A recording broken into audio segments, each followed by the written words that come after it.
সর্বশেষ প্রশ্ন। আসসালামু আলাইকুম রহমতুল্লাহ বরকাত। সম্মানিত শেখ, ওয়ালাইকুম আসসালাম রহমতুল্লাহ বরকাত।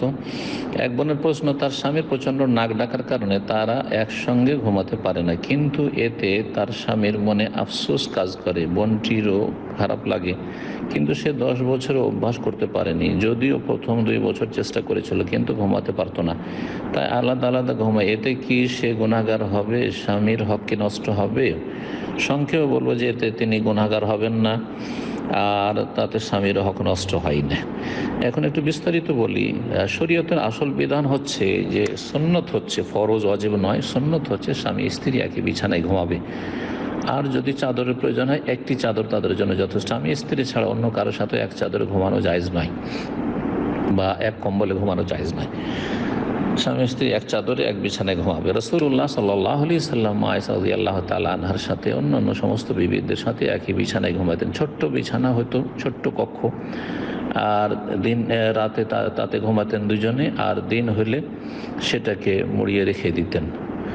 আর রাতে যখন সালাত আদায় করতেন, হাদিস সহিহ বুখারীতে হাদিসগুলি রয়েছে, রাসূলুল্লাহ সাল্লাল্লাহু আলাইহি ওয়াসাল্লাম তাহাজ্জুদ পড়তেন, মা আয়েশা রাদিয়াল্লাহু তাআলা আনহা শুয়ে থাকতেন পা লম্বা করে, লম্বা যেহেতু তেলাওয়াত করতেন। তো তারপরে যখন সেজদার সময় হয়তো সেজদার আলাদা কোনো জায়গা কক্ষে ছিল না, তখন একটু তাকে ইশারা করলে পায়ে একটু হাত দিয়ে পাটাকে তিনি গুটিয়ে নিতেন, আর তারপর রাসূলুল্লাহ সাল্লাল্লাহু আলাইহি ওয়াসাল্লাম সেজদা করতেন তাহাজ্জুদের সালাতে। তো আশা করি বিষয় বুঝতে পেরেছেন।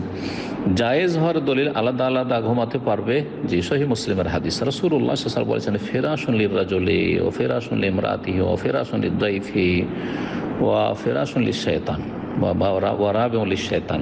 রাসূলুল্লাহ সাল্লাল্লাহু আলাইহি ওয়াসাল্লাম একটি বিছানা পুরুষের জন্য, আর একটি বিছানা তার স্ত্রীর জন্য, তৃতীয় বিছানা হচ্ছে অতিথি মেহমানের জন্য। 3টি বিছানা বা 3টি কক্ষ রাখতে পারে।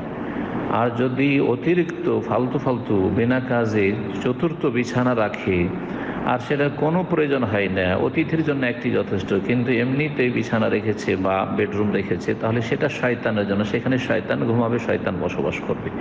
এই হাদিস দ্বারা যেটা বোঝা গেল আমাদের মাসআলায়, সেটা হচ্ছে যে একটা স্বামী বিছানা রাখতে পারে, আর একটা স্ত্রীর জন্য স্পেশাল বিছানা রাখতে পারে।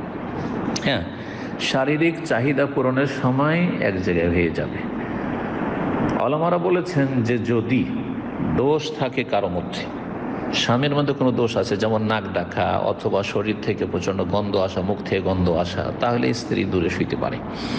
এইরকমই এর বিপরীতটা, স্ত্রীর শরীর থেকে গন্ধ অথবা মুখ থেকে গন্ধ, অথবা স্ত্রীর মধ্যে এমন কোনো দোষ আছে, বা স্বামী স্ত্রীর কারো শরীরে ছোঁয়াচে রোগ আছে, তাহলে আলাদা বিছানায়। এইরকম কারণগুলি হইলে আলাদা বিছানায় অবশ্যই ঘুমাবে, তাতে কোনো দোষের কথা নাই, আর কারোর জন্য মনে কোনো কষ্ট নেওয়া জায়েজও নয়।